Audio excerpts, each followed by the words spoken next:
Hello students, now we will see part 3 of chapter 5 from SST. Listen carefully. Achieving independence in partition of India. The commanders of Indian National Army were arrested as prisoners of war and were accused of treason and put on trial.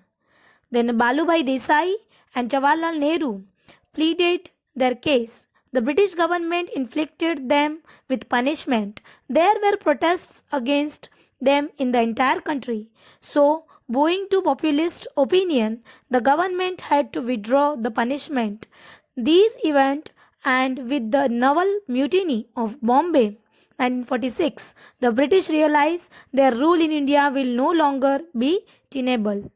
On February 20, 1947, Attlee, the Prime Minister of Britain, announced that the British government shall give all the powers to the Government of India as per the Cabinet Mission formula and shall quit India by June 1948. तो आज़ाद हिंद फौज के पकड़े गए जो सेनापति थे उन पर राजद्रोह का केस चलाया गया। भूलाभाई देसाई और जवाहरलाल नेहरू फौज की ओर से केस लड़े, लेकिन ब्रिटिश गवर्नमेंट ने उन सेनापतियों को सजा की और बहुत लोगों ने उसका अपोज किया और उसकी वजह से उन्हें वापस लेना पड़ा। और इस घटना से मुंबई के जो नौका विद्रोह थे 1946 के कारण अंग्रेज़ों ने भारत को स्वराज देने की डिस्कशन मतलब चर्चा शुरू की और ब्रिटेन के प्रधानमंत्री एटली ने ये घोषित कर दिया कि ब्रिटिश सरकार कैबिनेट मिशन योजना के अनुसार रचित सरकार को भारत की समस्त सत्ता सौंपकर जून 1948 तक विदा देनी होगी। मतलब ब्रिटिश गवर्नमेंट को अब सारे जो पावर्स हैं वो सारे इंडियन गवर्नमेंट को सौंपने होंगे। Thus, in a changed situation, Mountbatten was appointed as Viceroy in place of Lord Wavell. When he took charge of his post, communal riots had started in India. The condition of India had become pathetic. तो इस दौरान भारत के जो viceroy थे उनके रूप में Wavell की जगह माउंटबेटन की नियुक्ति की गई। उस समय भारत में जो दंगे हो रहे थे उसके कारण देश की जो स्थिति थी वो बहुत ही पैथेटिक थी। In July 1946, the Congress secured 201 seats out of 210 and Muslim League 73 seats out of 78 from provinces India for the prior formation of the Constituent Assembly. और कॉन्स्टिट्यूएंट असेंबली की रचना के लिए जुलाई 1946 के चुनाव में कांग्रेस को 210 में से 201 और मुस्लिम लीग को 78 में से 73 सीटें मिली। The League pressurized the government for Pakistan on 16th August 1946. So terrible communal riots and tumult spread over India. Looking at the situation in India, Sardar Patel, Jawaharlal Nehru and other Congress leaders felt there was no other alternative except accepting the demand of Muslim League for Pakistan because Muslim League and Jinnah insisted for separate Pakistan. तो इसका असर ये हुआ कि league ने पाकिस्तान के लिए बहुत ही स्ट्रॉन्ग डिमांड की और सरकार पर दबाव लाने के लिए 16 अगस्त 1946 सीधी कार्रवाई दिवस के रूप में मनाने का आदेश दिया, जिससे पूरे भारत में कौमी दंगे होने लगे। और ये देखकर सरदार पटेल, नेहरू जी और कांग्रेस के और भी जो लीडर्स थे उनको लगा कि पाकिस्तान की जो मांग है उसको स्वीकार करने के अलावा और कोई भी हमारे पास ऑप्शन नहीं है। The Muslim League boycotted the first cabinet meeting on December 9, 1946. The Muslim League executive held on January 31st, 1947 decided to boycott the cabinet meeting and gave a rapid and extensive program for the demand of Pakistan. और मुस्लिम league और जिन्ना का जो insist था इसकी वजह से 9 दिसंबर 1946 को जो कॉन्स्टिट्यूएंट असेंबली थी उसमें मुस्लिम लीग द्वारा बॉयकॉट हुआ। लीग ने पाकिस्तान हासिल करने के लिए एक ऐसा प्रोग्राम बनाया जिसके थ्रू उन्होंने ये आग्रह किया कि भारत विभाजन स्वीकार करने की ऐसी जो कंडीशन है वो पैदा हो। Then Mountbatten convinced Nehru and Sardar Patel, who understood the matter that having a well organized central government having administrative units under the center shall be more peaceful and progressive instead of weak central government consisting of many autonomous and opposite constituents. National leaders found this argument acceptable. Sardar Patel and Nehru discussed this matter with Gandhiji, who also helplessly accepted arrangement of partition of India with heavy hearts. अब इन संयोगों में Mountbatten ने नेहरू जी और सरदार वल्लभ भाई पटेल जी को कहा कि ऐसी जो सरकार है जिसमें बहुत सारे ऑपोजिशंस हो और अगर वो निर्बल हो तो ऐसी केंद्र सरकार की अपेक्षा जो केंद्र के अधीन ऐसे इकाइयों के साथ एक ऐसी सरकार हम बनाए जो शांति प्राप्त कर सके। तो नेताओं को ये जो लॉजिक था वो उचित लगा और उन्होंने गांधी जी के साथ भी परामर्श किया। गांधी जी ने विवश होकर भारत के पार्टीशन को बहुत ही भारी मन से एक्सेप्ट किया। Then Mountbatten Plan 1947 and Partition of India. On March 24, 1947, Viceroy Mountbatten presented his scheme. According to him, there was no alternative other than the partition of India. National and prolific leaders like Sardar Patel understood the matter after many discussion and pondering. Finally, on June 3, 1947, Viceroy Mountbatten decided to plan the partition of India. This plan is known as Mountbatten Plan. The Congress leaders and Muslim League accepted this plan. When Mountbatten Plan started getting implemented, the people of East Bengal and Sylhet province of Assam decided to join East Pakistan. West Bengal and East Bengal were affiliated with India as per decision for their assembly. West Punjab joined with Pakistan. It was decided to affiliate Northwest Province, Sindh and Balochistan with Pakistan. अब viceroy Mountbatten उन्होंने अपनी जगह संभाल ली और उनके according Bharat का जो partition था उसके करने के अलावा और कोई बाकी उपाय मतलब कोई भी ऑप्शन नहीं बचा था। सरदार पटेल जैसे कई ऐसे बहुत से नेता उन्होंने भी इस बात को स्वीकार करने का आग्रह किया था। इस तरह इन संयोगों में लंबी चर्चा और विचार विमर्श के बाद आखिर में वॉइसरॉय माउंटबेटन ने अखंड भारत को 2 पार्ट में करने की अंतिम योजना यानी प्लान बनाया जिसे माउंटबेटन प्लान कहा जाता है। अब कांग्रेस और मुस्लिम लीग ने इस प्लान को एक्सेप्ट किया जबकि वॉइसरॉय माउंटबेटन ने पंजाब और बंगाल के प्रोविंस को भारत के साथ और मुस्लिम प्रोविंस को पाकिस्तान के साथ और बलूचिस्तान और सिलेट जो क्षेत्र थे उनको भी पाकिस्तान के साथ जोड़ने का डिसीजन उसको स्वीकृति दी। Then Indian Independence Act, July 1947, the British Parliament passed the Indian Independence Act according to Mountbatten Plan. According to this, India's first Governor General was Mountbatten and Janab Jinnah was the Governor General of Pakistan. By this act, India's dependence on British rule came to an end.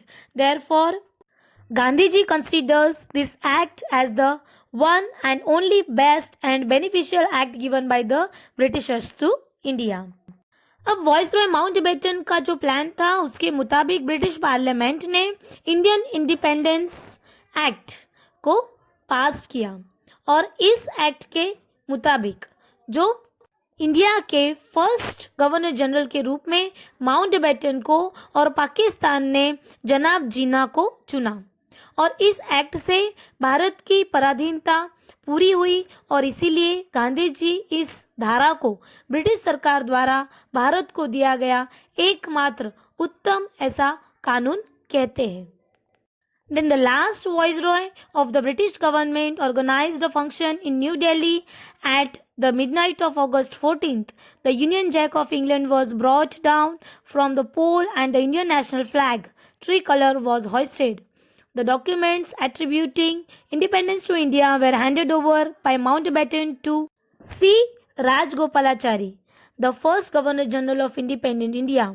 Entire atmosphere was full of excitement. Entire process of transfer of power was completed. August 15, 1947 was an excellent dawn for India.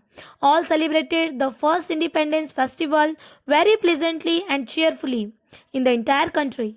Everywhere people hung torrents, a good omen, on doors. Sweets were distributed in schools. Many people who had taken vow felt relief on its fulfillment, but Gandhiji was shocked due to the partition of India, and therefore he had deeply plunged into grief and drifted into meditation.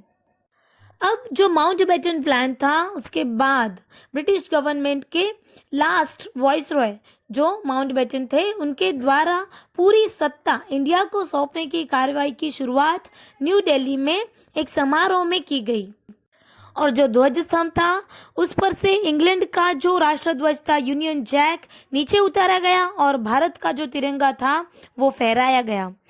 उसके बाद Mountbatten ने सारे दस्तावेज जो आज़ाद होने के बाद जो फर्स्ट गवर्नर जनरल जिनको नियुक्त किया गया था सी राजगोपालाचारी उनको सौंप दिया और इस ट्रांसफ़र के बाद सारी कार्यवाही पूरी हुई और 15 अगस्त 1947 को जो सुबह हुई वो बहुत ही सुंदर थी। समस्त भारत की जनता वो बहुत ही खुश थी और उल्लास से फर्स्ट जो अपना आज़ादी है स्वतंत्रता है उस दिन को समारोह के रूप में उन्होंने मनाया। जगह जगह तोरण बांधे गए, हर स्कूल में मिठाइयाँ बांटी गई और सभी ने प्रतिज्ञा पूरी होने से राहत का अनुभव किया।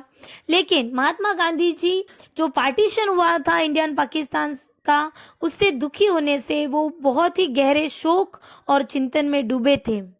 Then India becoming independent and the immediate problems of it. India and Pakistan, two separate independent nations, came into existence as a result of Mountbatten Plan and Indian Independence Act 1947. The resolution to the following problems had to be found out: recognition of military forces, disputes over assets and properties, dates and credits, problems and settlement of refugee, public services and the arrangement of civil servants and administrative staff. Then demarcation of international boundaries on eastern and western side of India to be fixed, etc. अब India आज़ाद होने के बाद उसके सामने जो immediate जो problems यानी जो समस्याएं हुई, माउंटबेटन प्लान और इंडियन इंडिपेंडेंस एक्ट 1947 का असर ये हुआ हिंदुस्तान जो था वो दो पार्ट में बट गया और इन दो स्वतंत्र राष्ट्रों के लिए सैनिकों की व्यवस्था, संपत्ति संबंधी जो समस्याएं थी, लेन देन का जो हिसाब था, उसके अलावा सार्वजनिक सेवाएं और उसके लिए अधिकारियों और प्रशासनिक तंत्र की व्यवस्था के उपरांत भारत के पश्चिम में स्थित और पश्चिमी पाकिस्तान और पूर्वी तरफ का पूर्वी पाकिस्तान की अंतर्राष्ट्रीय सीमाएं थी वो निर्धारित करने आदि बहुत सी समस्याओं का निराकरण करना था। A 5-member committee consisting of 2 representatives each from India and Pakistan was formed under the chairmanship of Lord Mountbatten. The committee appointed different commissions consisting of experts of relevant subjects to solve all the problems. In case of any differences of opinion, both the nations admitted to accept the final decision given by an arbitrator consisting of one representative of India and one of Pakistan under the chairmanship of the former Chief Justice of India. अब ऐसी situation के जो problems थे उसको solve करने के लिए Mountbatten की जो अध्यक्षता थी उसमें भारत पाकिस्तान के दो मिलकर 5 जो प्रतिनिधि थे उनकी एक समिति नियुक्त की गई और इस समिति में ऐसे जो प्रॉब्लम्स थे उनको हल करने के लिए जो भी सवाल थे उनके जानकार विशेषज्ञों की अलग अलग समिति नियुक्त की और अगर उसमें किसी ओपिनियन में अगर मतभेद की अगर स्थिति आती है तो जो भूतपूर्व मुख्य न्यायाधीश थे उनकी अध्यक्षता में भारत और पाकिस्तान एक एक प्रतिनिधियों से बना पंचायती आयोग जो फैसला दे उसे आखिर मानने का मतलब फाइनली उसको एक्सेप्ट करने का दोनों देशों को स्वीकार करना पड़ा। Then the military commandant general of India complied the partition of army military weapons, etc. The British Army left India by February 28, 1948. All officers and employees of administration, military, judiciary were given opportunity to choose whether they would serve India or Pakistan. They were given assurance about their pay, allowance, security of service, pension, etc. A large number of refugees from both countries migrated, leaving their houses and properties. India solved the tremendous problem of their rehabilitation and restoration very skillfully and patiently. Then, Deputy Prime Minister and Home Minister Sardar Vallabhbhai Patel merged about 562 small and big princely states of India into Indian Union. Sardar Vallabhbhai Patel's strong determination, iron will and diplomatic negotiations solved the problems. अब जो भारतीय सेना के जो सेनापति थे उन्होंने जो आर्मी थी उन सबका जो पार्टीशन था वो पूरा किया. ब्रिटिश सरकार ने भारत से विदा ले ली. देन सैनिक, देन न्यायिक यानी जो मिलिट्री पावर था, फिर जुडिशियरी थी, इन सारे सेवा करने वाले जो अधिकारी थे उनको भारत और पाकिस्तान दोनों ऑप्शन दिए गए और उससे संबंधित जो भी खर्चा है उसको पूरा करने का और सुरक्षा का विश्वास दिलाया गया. भारत और पाकिस्तान छोड़कर आने वाले बहुत से ऐसे सिटीजन्स थे, उनकी घरों को वो छोड़ गए, उनकी संपत्ति को वो छोड़ गए और उनकी इच्छा से यूनियन ऑफ इंडिया या फिर पाकिस्तान जिनको उनको ज्वाइन करना था. अब ये जो पूरा मर्जिंग था इसमें जो भारत में 562 जो रजवाड़ी यानी जो प्रिंसली स्टेट्स थे उनको यूनियन ऑफ इंडिया में जोड़ने का जो क्वेश्चन था वो सरदार वल्लभ भाई पटेल ने अपने दृढ़ निश्चय और लौह मनोबल से और कूटनीति से बातचीत द्वारा उसको हल किया. Yet, long-term planning to find a solution to problems like effects of communal riots due to partition, the shock of Mahatma Gandhi's death to make independent India, self-reliant with the help of good governance, the weak condition of Indian agriculture to create an atmosphere of peace and tranquility in the country, the internal external security of the country, etc. became necessary. अब जो partition हुआ था उसके कारण जो कौमी दंगे हुए उसका जो असर हुआ, उसके बाद महात्मा गांधी जी की जो डेथ हुई उसका जो आघात था और इंडियन इंडिपेंडेंस होने के बाद जो हम लोगों को सरकार स्वावलंबी बनाना, उसके अलावा जो एग्रीकल्चर थे उसमें जो कमज़ोरी थी, जो वीकनेस थी, फिर देश में शांति और सुलह का वातावरण तैयार करना और देश के इंटरनल और एक्सटर्नल ऐसे बहुत से सब्जेक्ट्स को सॉल्व करना. तो ऐसे कई सवाल इंडिया के सामने थे और उसको सॉल्व करने के लिए, उसका निराकरण करने के लिए एक लॉन्ग टर्म का जो आयोजन था, प्लान था, वो बहुत ही ज़रूरी बना. Okay, now with this we have completed this chapter. Thank you.